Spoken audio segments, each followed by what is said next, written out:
સામાન્ય રીતે સમાજમાં દીકરીઓના હાથમાં હથિયાર આપવા આવતા નથી, પણ રાજકોટની ટ્રસ્ટીએ હાથમાં રાઇફલ ઉપાડીને ગુજરાતને એવોર્ડ અપાવ્યો છે.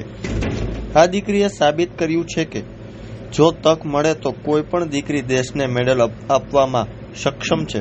ત્યારે રાજકોટની ટ્રસ્ટીએ હાથમાં રાઇફલ ઉપાડીને નવી સિદ્ધિ મેળવી છે.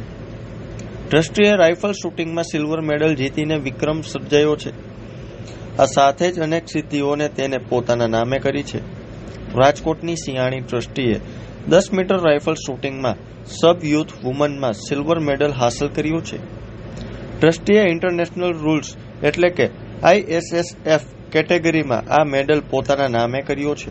ટ્રસ્ટી આ જ ફિલ્ડમાં આગળ વધવા માંગે છે અને ગુજરાતને અને દેશને મેડલ અપાવવા માંગે છે. ટ્રસ્ટીએ કહ્યું કે મને મારા પરિવારનો ખૂબ જ સપોર્ટ મળ્યો છે અને મારા પરિવાર થકી જ આજે હું અહીંયા પહોંચી છું. ત્યારે જુઓ અમારો ખાસ અહેવાલ.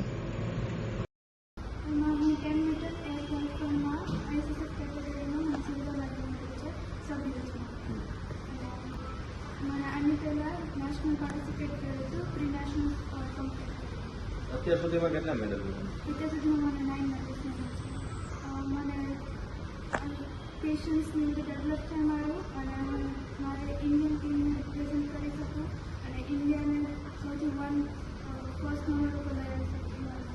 કેવી રીતે આ ગેમમાં મને પ્રોટેક્શન બી મળે છે અને મને ખુદનું સેલ્ફ કોન્ફિડન્સ બી ડેવલપ થશે.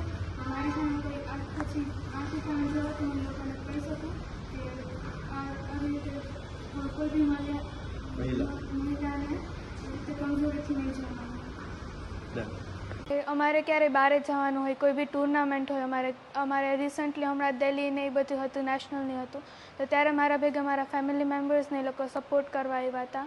અને એમાં અગર ક્યાંય બી બહાર જવાનું હોય કે કોઈ બી વસ્તુમાં જોતું હોય બધું, તો એમાં એ લોકો ફૂલ સપોર્ટ આપે અને પ્લસ મારા કોચ બી મને સપોર્ટ આપે.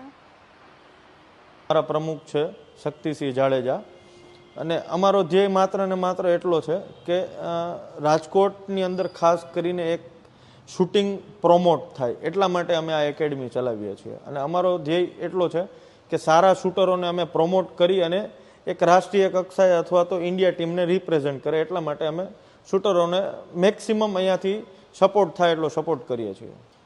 ગેમ કોસ્ટલીની વાત કરી તો કબડ્ડી, ખોખો છે, ક્રિકેટ, એ બધાની કમ્પેરિઝનમાં બહુ વધારે કોસ્ટલી કહી શકાય. જેમ કે ઇક્વિપમેન્ટ ગણીએ આપણે તો ગન મતલબ વેપન, તો વેપન અમારા જનરલી 1.5-2 લાખ રૂપિયા તો મિનિમમ કોસ્ટ વેપનની ગણીએ. પછી રૂટીન પ્રેક્ટિસ કરે તો રોજ જે પેલેટ્સ એટલે આપણે સાદી ભાષામાં કહીએ તો ગોળી, તો રોજની 100, 200, 300 રૂપિયાની ગોળી ગણીએ. રેગ્યુલર શૂટરોને આવવા જવાનું પ્લસ એમની કીટ, હરેક મેચમાં રમવા જાય ત્યાં રોકાવાનું, 5-7 દિવસ રોકાવાનું, આખા ઇન્ડિયામાં બધી જગ્યાએ ટુર્નામેન્ટ થતી હોય તો બધી જગ્યાએ જવું, હારે કોઈ પેરેન્ટ્સ જાય, તો મતલબ આખા વર્ષનો સારી રીતે પ્રેક્ટિસ કરીને અપ્રોક્સલી ખર્ચો ગણીએ તો એક શૂટર દીઠ 1.5-2 લાખ રૂપિયા મિનિમમ એક્સપેન્સ, પ્લસ જે ઇક્વિપમેન્ટ વસાવે, જેમ કે રાઇફલ શૂટર હોય તો એમની કીટ તો 30-40 હજાર રૂપિયાની કીટ પ્લસ 2-2.5 લાખ રૂપિયાની ગન, તો ઘણું બધું કોસ્ટલી ગણી શકાય.